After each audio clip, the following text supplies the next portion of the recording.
réactif, c'est l'eau. Bien sûr, il va nous donner, d'après le cours qu'on a vu, il va nous donner un acide carboxylique plus un alcool. Donc, commençons par la formule semi-développée du éthanoate de méthyle. Voilà. On a ici l'éthanoate, tout simplement, de méthyle. Ça, c'est le radical CH3. Et il est mélangé avec la molécule d'eau H2O. Donc, on a le radical CH3. Il va se combiner avec l'hydroxyde de l'eau OH- pour nous donner un alcool. Et le proton H+, va... Salam alaikum. Bonjour. On va aborder aujourd'hui une notion de réaction d'essénification et d'hydrolyse en chimie niveau deuxième année bac. On va traiter un exercice résolu sur la réaction d'hydrolyse. Bien. Donc, l'énoncé de cet exercice, on mélange dans un ballon une mole d'éthanoate de méthyle pur avec une mole d'eau distillée. On ajoute quelques gouttes d'acide sulfurique concentré et on chauffe à reflux le mélange réactionnel pendant un certain temps. Une réaction chimique se produit. À l'équilibre, il reste 0,67 mol d'éthanoate de méthyle. Donc, les questions, commençons par la première. Quel est le rôle de l'acide sulfurique ajouté? Deuxièmement, citer deux caractéristiques de cette réaction. Troisième question, écrire l'équation de réaction chimique étudiée en utilisant les formules semi-développées. Et la dernière question, calculer la constante d'équilibre K associée à l'équilibre de cette réaction chimique. Bien. On va commencer par la première question. Quel est le rôle de l'acide sulfurique ajouté? Donc, un peu de réflexion. Solution. Donc, le rôle de l'acide sulfurique ajouté dans cette réaction, l'acide sulfurique est un catalyseur essentiel. Donc, on a utilisé quelques gouttes d'acide sulfurique à ce mélange réactionnel. Bien. Donc, le maintien, et sert pour le maintien d'un environnement acide optimal est possible grâce à l'ajout d'acide sulfurique, ce qui favorise le déroulement de l'hydrolyse. On a ici une réaction d'hydrolyse.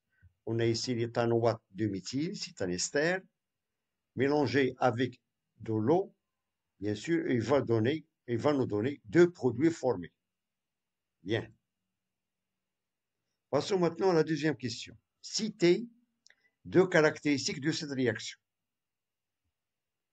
Donc la réaction, c'est tout simplement, on a entre l'éthanoate de méthyle et l'eau.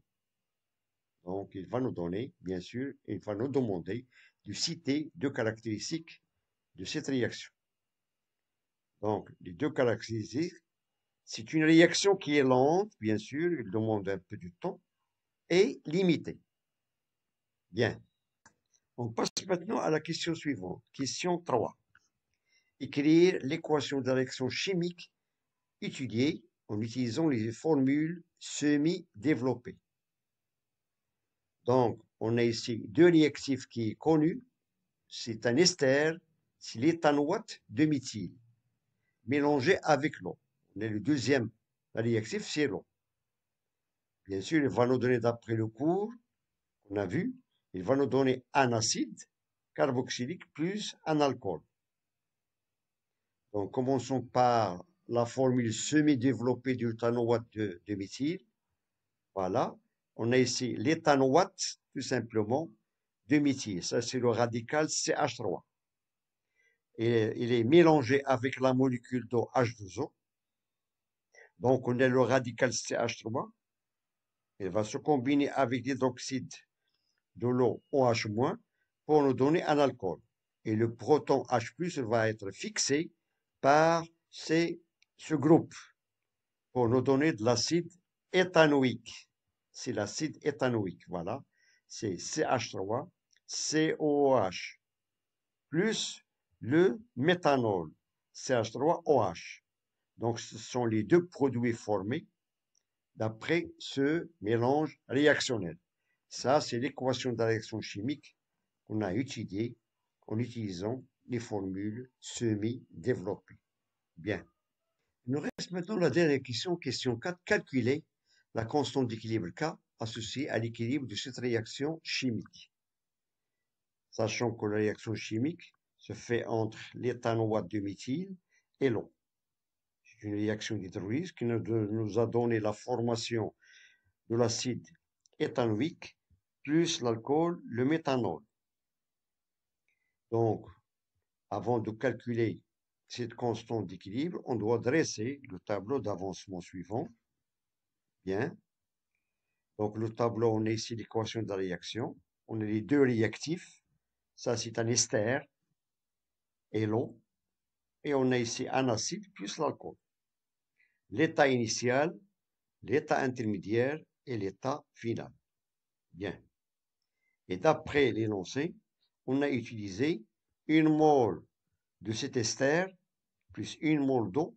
Et on a ici 0 mole de l'acide formé et 0 mole de l'alcool. Bien. L'état intermédiaire s'est formé et une quantité de moles, on peut les symboliser avec X. Voilà, on a 1 moins X, sachant que le coefficient psychométrique ici est égal à 1. Pour les 4 corps, on a ici 1. Donc on a 1 moins X et X pour les deux réactifs. Et l'état final, à l'équilibre, on a la même chose, la formation de 1 moins X à l'équilibre. Voilà. Et X équilibre pour les deux. D'après l'énoncé, à l'équilibre, elle reste 0,67 mol d'éthanoate de méthyle. D'après l'énoncé. C'est-à-dire que cette différence est égale à 0,67. Voilà, on a 1 moins X équivalent est égal à 0,67 et on peut tirer à quoi est égal cet avancement X équivalent. Voilà, X est égal à 1 moins 0,67 qui est égal à 0,33 mol. Donc, il se formait 0,33 mol de l'acide éthanoïque et 0,33 mol de méthanol. Il reste 0,67 mol de l'éthanoate de méthyle et 0,67 mol d'eau. Bien. Et on va maintenant dresser ou bien appliquer la formule suivante pour calculer la constante d'équilibre K. Bien. Donc, la constante d'équilibre K s'exprime sur la forme. On a ici la concentration de l'acide formé fois la concentration de l'alcool sur les deux concentrations des réactifs. De l'ester fois la concentration de l'eau. On a ici l'acide formé, c'est tout simplement l'acide éthanoïque. L'alcool, c'est le méthanol. L'ester, c'est l'éthanoate de méthyle et l'eau.